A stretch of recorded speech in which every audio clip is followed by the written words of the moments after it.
খামেনির জানা যায় কোরআনের ভিন্ন ভিন্ন আয়াত দিয়ে বাংলাদেশ সহ অন্য দেশকে যে বার্তা দিল ইরান। ইরানের সর্বোচ্চ ধর্মীয় নেতা আয়াতুল্লাহ আলী খামেনির পুরাণে বিশ্ব রাজনীতিতে নেমে এসেছে গভীর শোকের ছায়া। সম্প্রতি তেহরানে তার কফিনে শ্রদ্ধা জানাতে এবং জানাজায় অংশ নিতে বিশ্ব নেতা ও বিভিন্ন দেশের উচ্চ পর্যায়ের প্রতিনিধি দল সমবেত হন। তবে এই আনুষ্ঠানিকতার মাঝে সবচেয়ে বেশি নজর কেড়েছে সেখানে পবিত্র কোরআন তিলাওয়াতের বিশেষ এক আয়োজন। রাজনৈতিক বিশ্লেষকদের মতে জানাজায় উপস্থিত প্রতিটি দেশের প্রতিনিধিদের সামনে পৃথক পৃথক আয়াত তিলাওয়াত করা হয়েছে। এর পেছনে কেবল ধর্মীয় আবহ তৈরি করা নয়, বরং প্রতিটি দেশের জন্য লুকিয়ে ছিল গভীর রাজনৈতিক ও কৌশলগত বার্তা।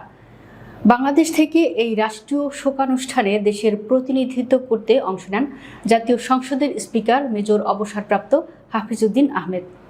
তিনি যখন খামেনির কফিনে শ্রদ্ধা জানাতে উপস্থিত হন, তখন সেখানে তিলাওয়াত করা হয় সূরা আল আজহাবের 23 নম্বর আয়াত।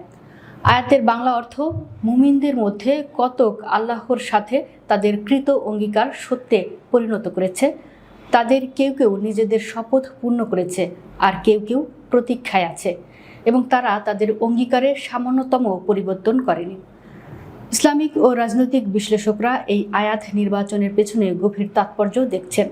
ঐতিহাসিক প্রেক্ষাপট অনুযায়ী উহুদের যুদ্ধের আগে বহু সাহাবী রাসূলুল্লাহ সাল্লাল্লাহু আলাইহি ওয়াসাল্লামের সাথে অঙ্গীকার করেছিলেন যে তারা যুদ্ধক্ষেত্র থেকে পিছু হটবেন না এবং শেষ রক্তবিন্দু পর্যন্ত লড়াই করবেন।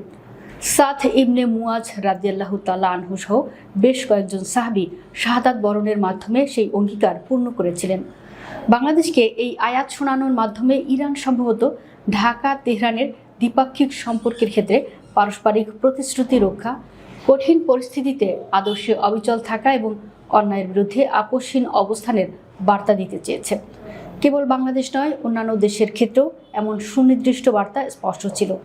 যেমন সৌদি প্রতিনিধি দলের উপস্থিতিতে বদর যুদ্ধের দুই বাহিনী সম্পর্কিত আয়াত সূরা আলে ইমরান তিলাওয়াত করা হয়, যা মূলত মুমিন ও কাফিরদের মুখোমুখি অবস্থানের ইঙ্গিত দেয়।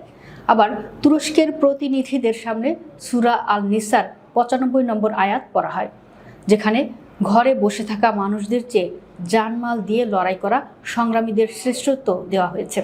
অন্যদিকে লেবাননের প্রতিনিধিদের সামনে তিলাওয়াত করা হয় ত্যাগের আহ্বান ও কৃপণতা সংক্রান্ত আয়াত। একইভাবে হিজবুল্লাহর প্রতিনিধিদের সান্ত্বনা ও সাহস যোগাতে সূরা আলে ইমরানের 139 নম্বর আয়াত শোনানো হয়, তোমরা হীনবল হইও না, দুঃখিত হইও না, তোমরাই শ্রেষ্ঠ যদি তোমরা মুমিন হও।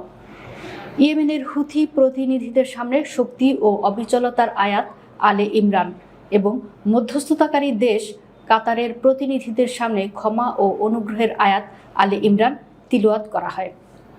বিশ্লেষকদের মতে আয়াতুল্লাহ আলী খামেনির এই শেষ বিদায় অনুষ্ঠান কেবল একটি আনুষ্ঠানিকতা ছিল না, বরং প্রতিটি আয়াতের মাধ্যমে ইরান মুসলিম বিশ্বের দেশগুলোর অবস্থান, তাদের দায়িত্ব এবং বর্তমান ভূ রাজনৈতিক প্রেক্ষাপটে নিজেদের স্পষ্ট মনস্তাত্ত্বিক ও ধর্মীয় বার্তা পৌঁছে দিল।